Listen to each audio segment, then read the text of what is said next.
Hello दोस्तों, राधे राधे, जय श्री कृष्णा। दोस्तों, आज हम आप लोगों के लिए एक विवाह गीत लेकर आए हैं। आप लोग वीडियो को फुल वॉच करके देखिए और यह गीत आप लोगों को कैसी लगी कमेंट में अपनी राय जरूर दीजिएगा।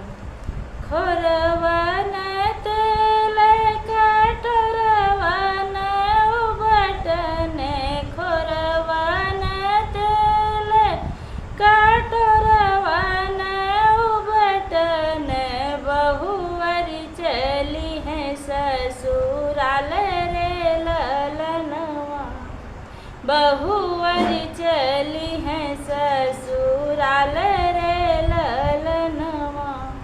जागहु जागहु है रघुवंशी हो, जागहु जागहु है रघुवंशी हो, भोर भइल भिनु सारे रे ललनवा, भोर भइल भिनु सारे रे ललनवा।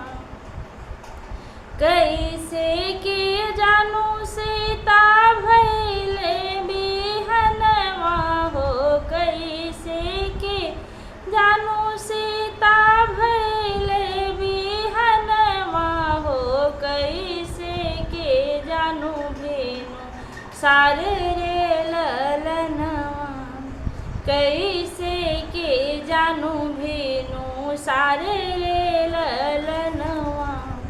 धोबिया जे धोए प्रभु पीटी कपड़वा हो, धोबिया जे धोए प्रभु पीटी कपड़वा हो, चिड़िया चाह की बोली बोले रे ललनवा, चिड़िया चाह की बोली बोले रे ललनवा।